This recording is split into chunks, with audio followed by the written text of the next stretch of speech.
expressing my gratitude to the American people for your outpouring of love and support following the assassination attempt at my rally on Saturday.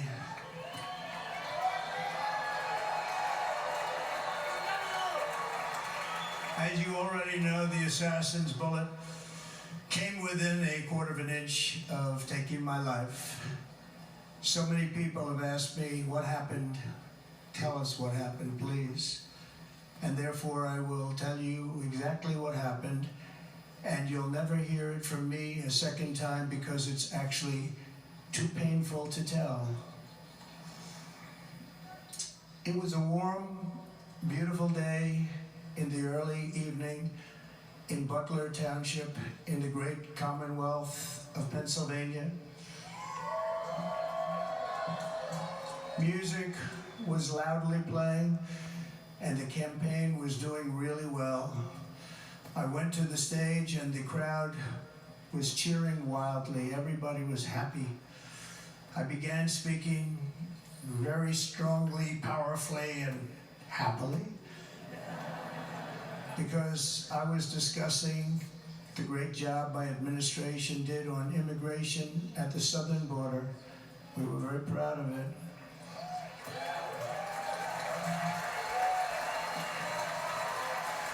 Behind me and to the right was a large screen that was displaying a chart of border crossings under my leadership. The numbers were absolutely amazing. In order to see the chart, I started to, like this, turn to my right and was ready to begin a little bit further turn, which I'm very lucky I didn't do, when I heard a loud whizzing sound and felt something hit me really, really hard on my right ear. I said to myself, wow, what was that? It can only be a bullet. And moved my right hand to my ear, brought it down. My hand was covered with blood, just absolutely blood all over the place. I immediately knew it was very serious, that we were under attack, and in one movement proceeded to drop to the ground. Bullets were continuing to fly as very brave Secret Service agents rushed to the stage, and they really did, they rushed to the stage.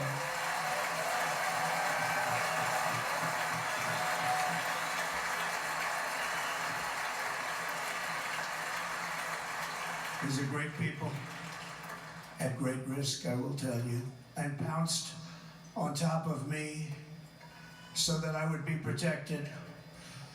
There was blood pouring everywhere, and yet, in a certain way, I felt very safe because I had God on my side. I felt that.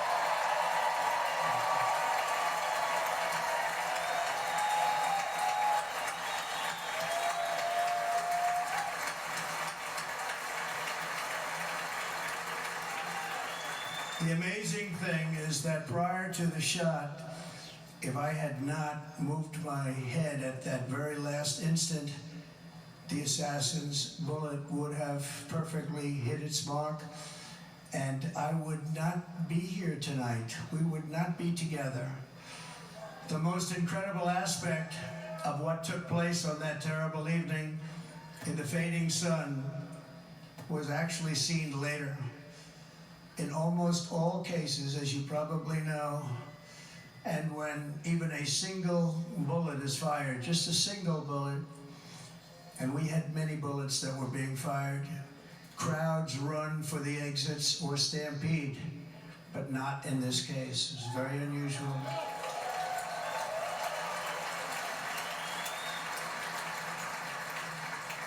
This massive crowd of tens of thousands of people stood by and didn't move an inch.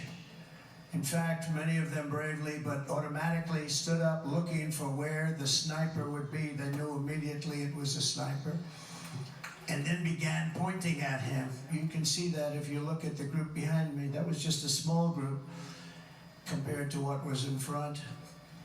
Nobody ran, and by not stampeding, many lives were saved. But that isn't the reason that they didn't move. The reason is that they knew I was in very serious trouble. They saw it. They saw me go down. They saw the blood and thought, actually most did, that I was dead. They knew it was a shot to the head. They saw the blood. And there's an interesting statistic. The ears are the bloodiest part. If something happens with the ears, they bleed more than any other part of the body. For whatever reason, the doctors told me that. I said, why is there so much blood? He said, it's the ears. They bleed more. So we learned something, but they just, this beautiful crowd, they didn't want to leave me. They knew I was in trouble. They didn't want to leave me. And you can see that love written all over their faces. Incredible people. They're incredible people. Bullets were flying over us, yet I felt serene.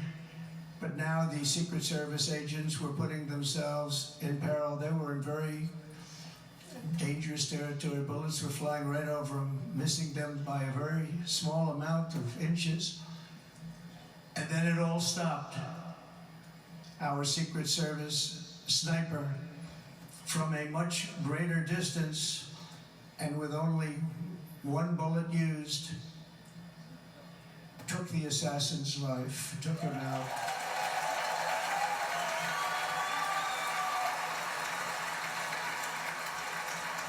I'm not supposed to be here tonight. Not supposed to be here. No.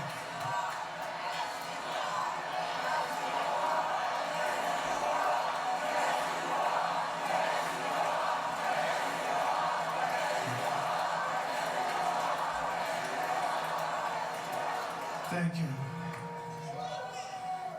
But I'm not. And I'll tell you, I stand before you in this arena only by the grace of Almighty God.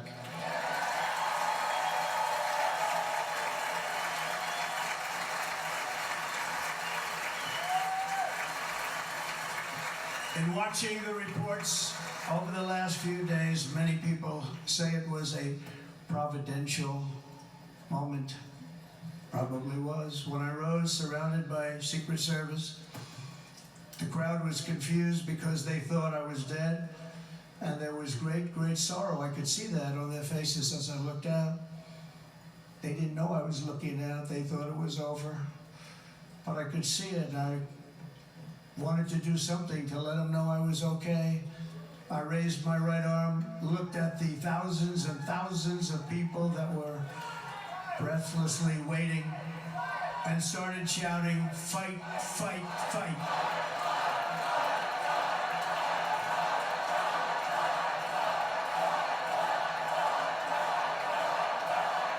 Thank you. Once my clenched fist went up, and it was high into the air. You've all seen that. The crowd realized I was okay and roared with pride for our country like no crowd I have ever heard before. Never heard anything like it. For the rest of my life, I will be grateful for the love shown by that giant audience of patriots that stood bravely on that fateful evening in Pennsylvania. Tragically, the shooter claimed the life of one of our fellow Americans, Corey Comparator. Unbelievable person, everybody tells me. Unbelievable. And seriously wounded, two other great warriors. Spoke to them today.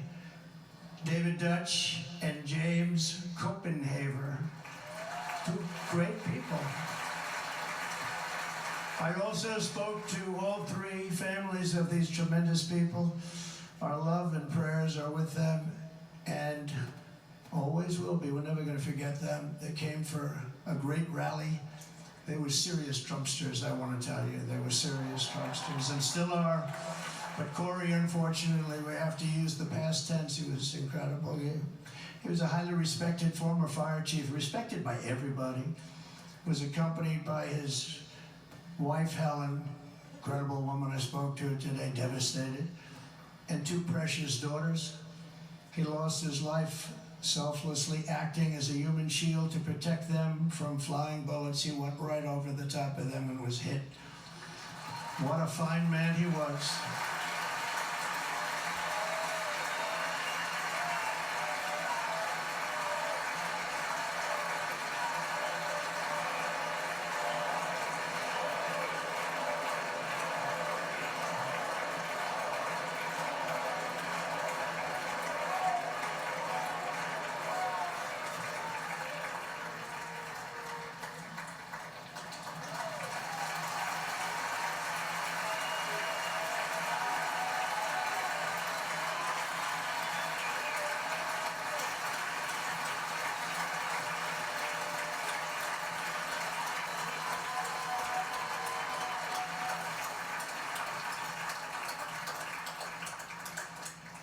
I want to thank the fire department and the family for sending his helmet, his outfit, and it was just something, and they're going to do something very special when they get it, but we did something which cannot match what happened, not even close.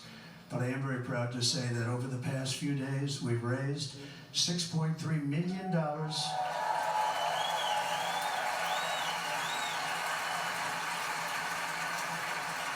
for the families of David, James, and Corey, including from a friend of mine just called up, he sent me a check right here, I just got it, $1 million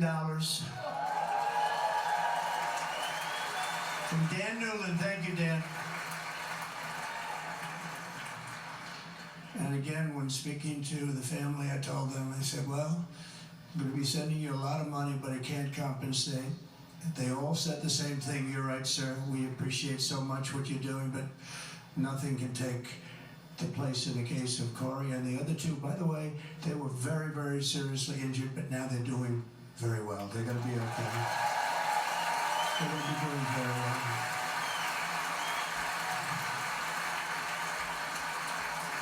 The Warriors. So now I ask that we observe a moment of silence in honor of our friend Corey.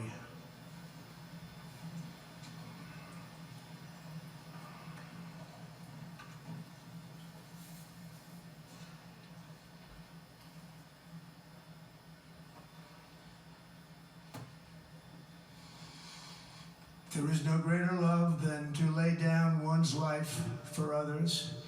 This is the spirit that forged America in her darkest hours, and this is the love that will lead America back to the summit of human achievement and greatness. This is what we need. Despite such a heinous attack, we unite this evening more determined than ever. I am more determined than ever, and so are you. So is everybody in this room.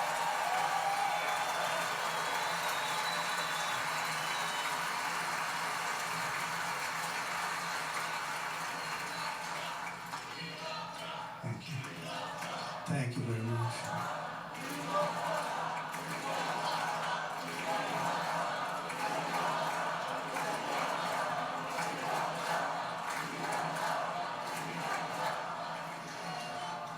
Our resolve is unbroken and our purpose is unchanged to deliver a government that serves the American people better than ever before. Nothing will stop me in this mission because our vision is righteous and our cause is pure. No matter what obstacle comes our way, we will not break, we will not bend, we will not back down, and I will never stop fighting for you, your family, and our magnificent country. Never.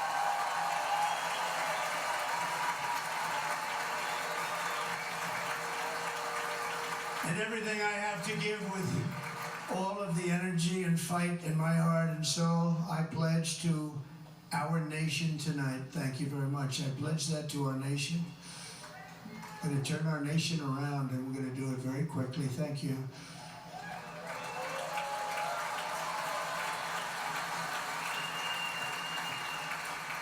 This election should be about the issues facing our country and how to make America successful, safe, free, and great again.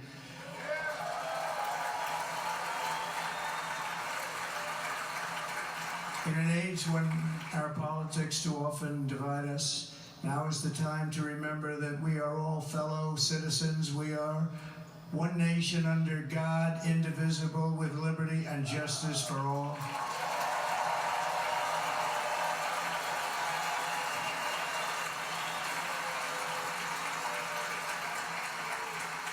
And we must not criminalize dissent or demonize political disagreement, which is what's been happening in our country lately at a level that nobody has ever seen before. In that spirit, the Democrat Party should immediately stop weaponizing the justice system and labeling their political opponent as an enemy of democracy. Especially since that is not true. In fact, I am the one saving democracy for the people of our country.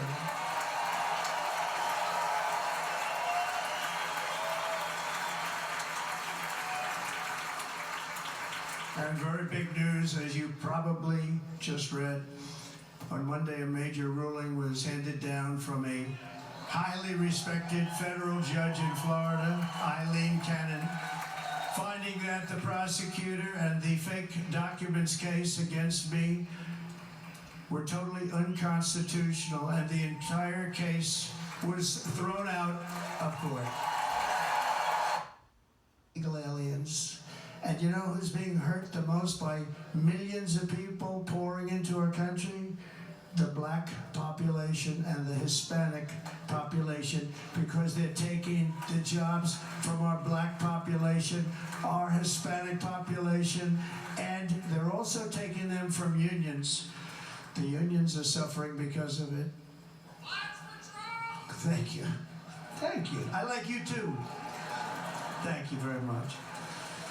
Inflation has wiped out the life savings of our citizens and forced the middle class into a state of depression and despair. That's what it is. It's despair and depression. We cannot and will not let this continue. Less than 4 years ago, we were a great nation, and we will soon be a great nation again. We're going to be a great nation again.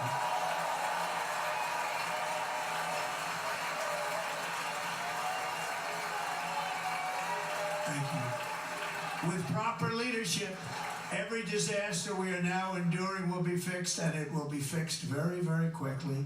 So tonight, whether you've supported me in the past or not, I hope you will support me in the future, because I will bring back the American dream. That's what we're going to do. You don't even hear about the American dream anymore. With great humility, I am asking you to be excited about the future of our country. Be excited. Be excited.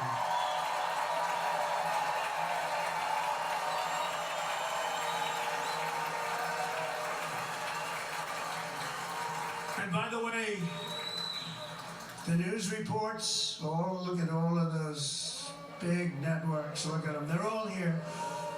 But every one of them has said this could be the most organized, best run, and most enthusiastic convention of either party that they have ever seen.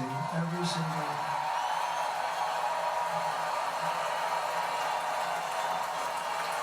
And it's true.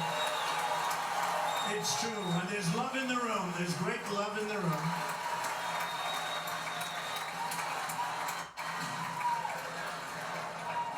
So I better finish strong.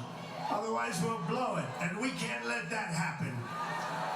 Now, this was great. All of the great people that spoke, and everybody hit a home run. I mean, there's not one that I can think of where I said, oh, gee, that wasn't great. Every single person. I refuse to be the only one. Don't do that to me. They're already getting ready. See, I gave them an idea. Now this was a great convention. This was, I think we're actually going to go home and miss it. You know, usually with a first of all, look at these crowds. You never have this at a convention. Look at these crowds.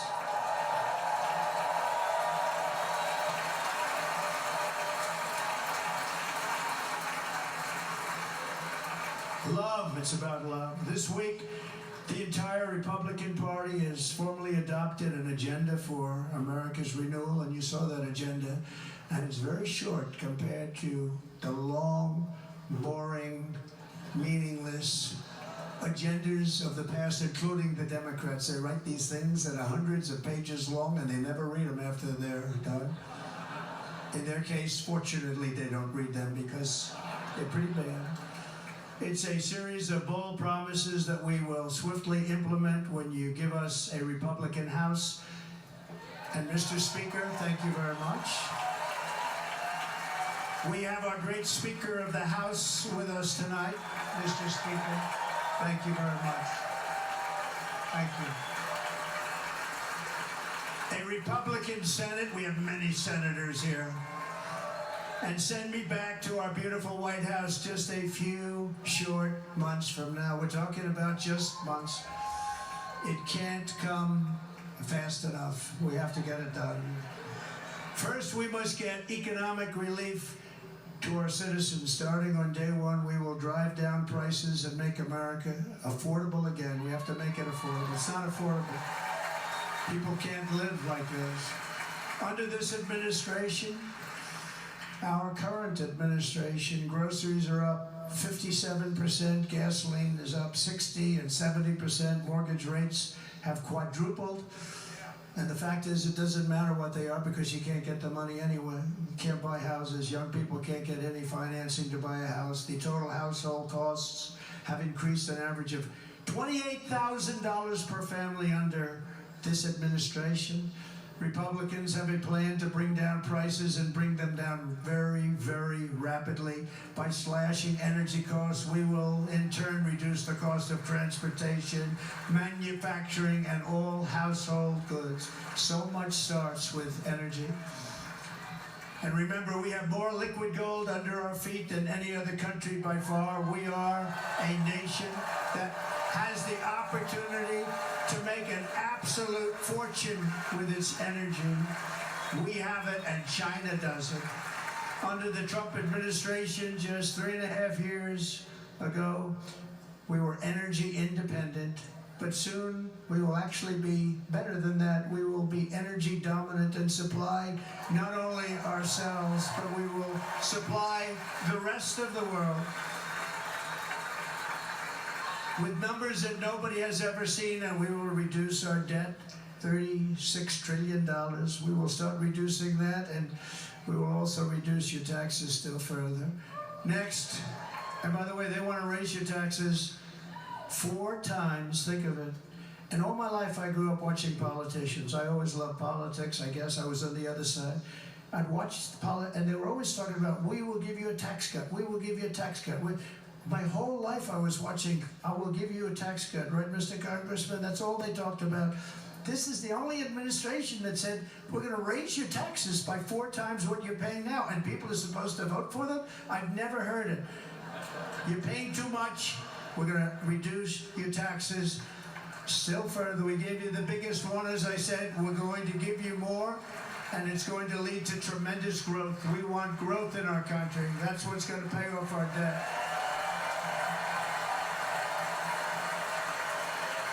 And next we will end the ridiculous and actually incredible waste of taxpayer dollars that is fueling the inflation crisis. They spent trillions of dollars on things having to do with the Green New Scam. It's a scam. And that's caused tremendous inflationary pressures in addition to the cost of energy. And all of the trillions of dollars that are sitting there not yet spent, we will redirect that money for important projects like roads, bridges, dams, and we will not allow it to be spent on meaningless Green New Scam ideas.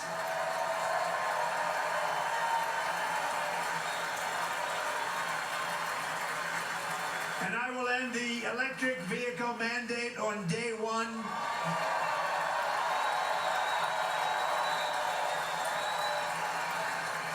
thereby saving the U.S. auto industry from complete obliteration, which is happening right now, and saving U.S. customers thousands and thousands of dollars per car. And right now, as we speak, large factories just started are being built across the border in Mexico. So with all the other things happening on our border, and they're being built by China to make cars and to sell them into our country, no tax, no anything. The United Auto Workers ought to be ashamed for allowing this to happen. And the leader of the United Auto Workers should be fired immediately. And every single auto worker, union and non-union, should be voting for Donald Trump, because we're going to bring back car manufacturing, and we're going to bring it back fast.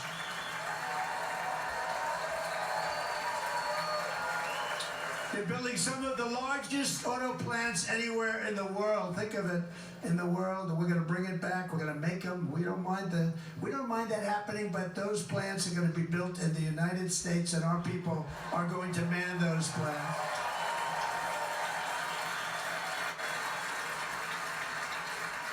And if they don't agree with us, we'll put a tariff of approximately 100 to 200% on each car, and they will be unsellable in the United States. We have long been taken advantage of by other countries. And think of it, oftentimes these other countries are considered so-called allies. They've taken advantage of us for years. We lose jobs, we lose revenue, and they gain everything and wipe out our businesses, wipe out our people. I stopped it for 4 years. I stopped it, and we're really ready to make changes like nobody had seen before. And remember, USMCA, I got rid of NAFTA, the worst trade deal ever made, and replaced it with USMCA, which is, they say, the best trade deal ever made. Actually, probably the best trade deal was the deal I made with China, where they buy $50 billion worth of our product. They were buying nothing. They buy $50 billion worth. They had to. But I don't even talk about it because of COVID. I don't even mention it, frankly, because of what happened with the China virus.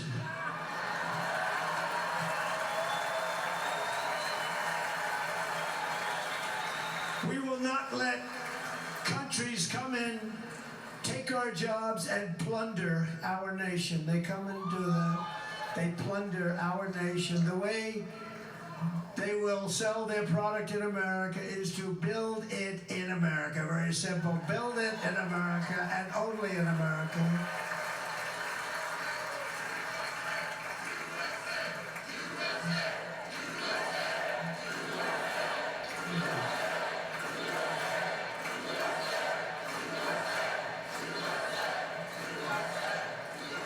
And this very simple formula, and Congress has to go along with us, and they will.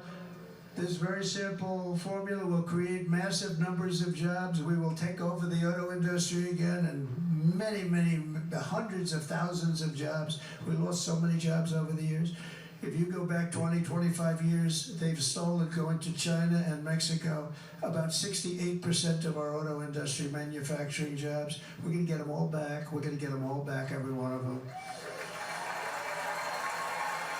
At the center of our plan for economic relief are massive tax cuts for workers that include something else that's turned out to be very popular, actually. Here it's very popular, in this building and all those hotels that I saw that are so nice. I'm staying in a nice one. It's called no tax on tips. No tax on tips. No tax on tips.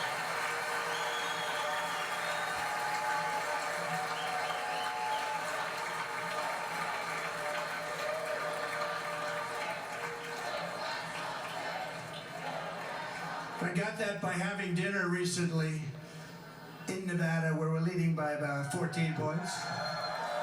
Hello. I'll see you there very soon, everybody. And we're having dinner at a beautiful restaurant in the Trump building on the Strip, and it's a great building, and the waitress comes over. How's everything going? A really nice person. How's everything? Oh, sir, it's so tough. The government's after me all the time on tips, tips, tips. I said, well, they give you cash. Would they be able to find them? She said, actually, I didn't know this. She said, very little cash is given. It's all put right on the check. and they come in and they take so much of our money, it's just ridiculous, and they don't believe anything we say, and they've just hired, as you know, 88,000 agents to go after them even more. And I said, this shows the level of my, most people go out, they hire consultants, they pay them millions of dollars. But I said to her, let me just ask you a question. Would you be happy if you had no tax and tips? She said, what a great idea. I got my information from a very smart waitress. That's better than spending millions of dollars. And everybody loves it. Waitresses and caddies and drivers and everybody's a large group of people that are being really hurt badly. They make money, let them keep their money. I'm going to protect Social Security and Medicare. Democrats are going to destroy Social Security and Medicare because all of these people, by the millions they're coming in, they're going to be on Social Security and Medicare and other things, and you're not able to afford it. They are destroying your Social Security and your Medicare. Under my plan, incomes will skyrocket, inflation will vanish completely, jobs will come roaring back, and the middle class will prosper like never, ever before, and we're going to do it very rapidly.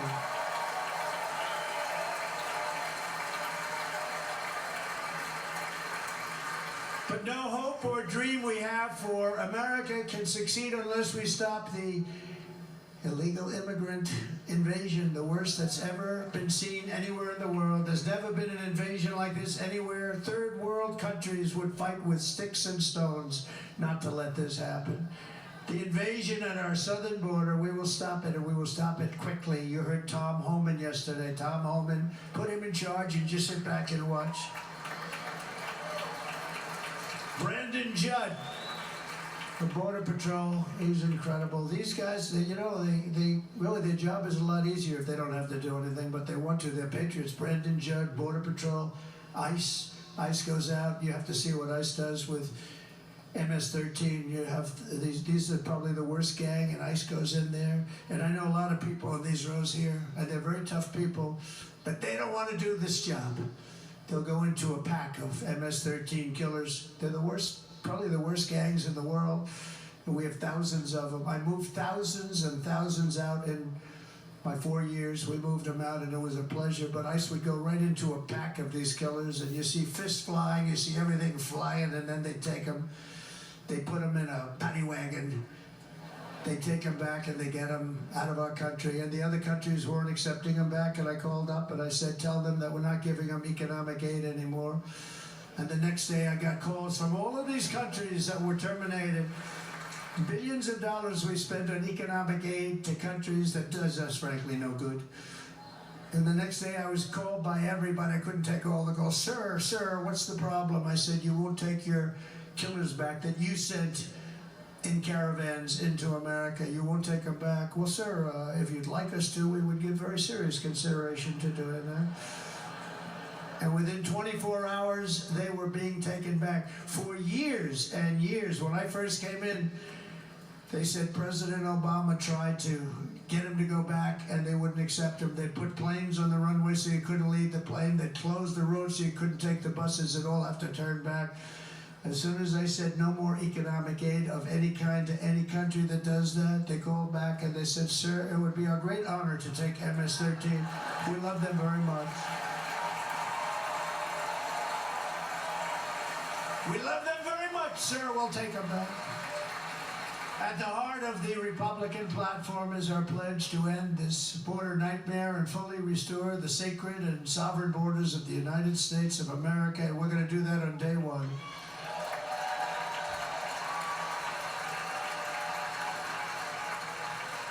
That means two things on day one, right? Drill, baby, drill, and close our borders.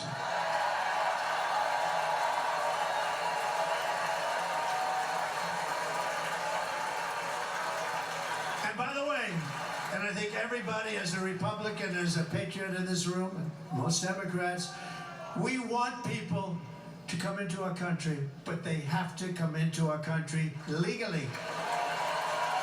Legally. Less than 4 years ago, I handed this administration the strongest border in American history. But you can see on the chart that saved my life, that was the chart that saved my life. I said, look it up, so proud of it. I think it's one of the greatest, it was done by the Border Patrol, one of the greatest charts I've ever seen. It showed everything just like that. You know the chart. Oh, there it is. That's pretty good. Wow. Last time I put up that chart, I never really got to look at it. But without that chart, I would not be here today.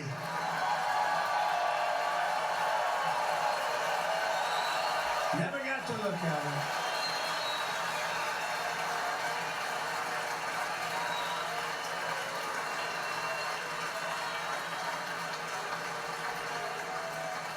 I said, you gotta see this chart. I was so proud of it, and by the time I got to there, I never got to see it that day. But I'm seeing it now, and I was very proud. And if you look at the arrow on the bottom, that's the lowest level, the one on the bottom, heavy red arrow. That's the lowest level of illegal immigrants ever to come into our country in recorded history, right there. Right there. And that was my last week in office. And then you see what happened after I left. Look at the rest. And if you go out a little bit further, it's getting to be a little bit old, but I love it anyway, right? But you can go much higher with those numbers. Look what happened right after that. The invasion began. We had the opposite. We stopped the invasion, but the invasion that we stopped was peanuts by comparison to what happened after I left. Look at what happened after I left. They took over our country. We ended all catch and release. We shut down asylum fraud. We stopped human trafficking and forged historic agreements to keep illegal aliens on foreign soil. We want them to stay on their soil. Under the Trump administration, if you came in illegally, you were apprehended immediately and you were deported. You went right back. The current administration terminated every single one of those great Trump policies that I put in place to seal the border. I wanted a sealed border. Again, come in, but come in legally. You know how unfair it is? So many people, hundreds of thousands of people, have been working for years to come into our country. And now they see these people pour into our country at levels that are unprecedented. It's so unfair. And we're not going to do it. We're not going to stand for it. They suspended wall construction, ended remain in Mexico. We had a policy, remain in Mexico. You think that was easy to get from the Mexican government? But I said, you must give it to us. If you don't give it to us, there will be repercussions, and they gave it to us, but not easy.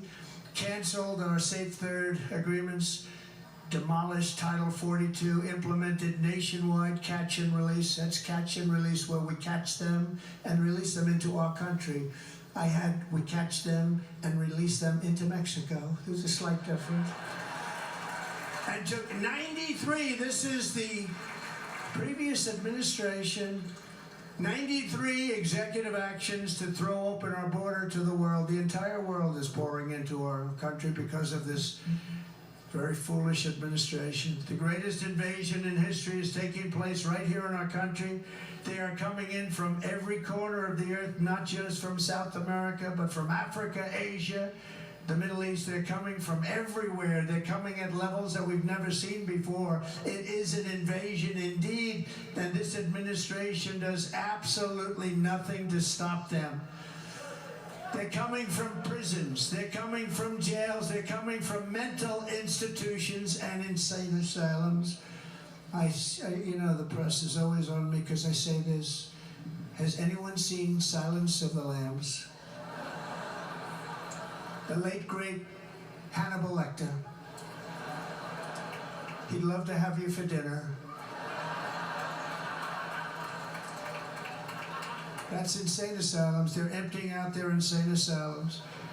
And terrorists are coming in at numbers that we've never seen before. Bad things are going to happen. Meanwhile, our crime rate is going up, while crime statistics all over the world are going down, because they're taking their criminals and they're putting them into our country.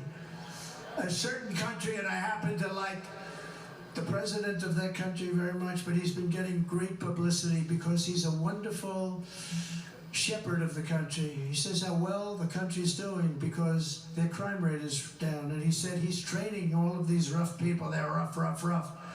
He's training them. And I've been reading about this for 2 years. I think, oh, that's wonderful. Let's take a look at it. But then I realized he's not training them. He's sending all of his criminals, his drug dealers, his people that are in jails, he's sending them all to the United States. And he's different in that he doesn't say that. He's trying to convince everybody what a wonderful job he does in running the country. Well, he doesn't do a wonderful job.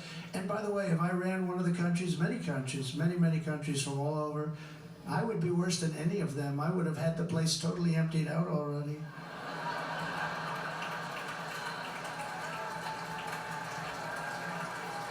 But we become a dumping ground for the rest of the world, which is laughing at us. They think we're stupid. And they can't believe that they're getting away with what they're getting away with, but they're not going to be getting away with it for long. That's what I can tell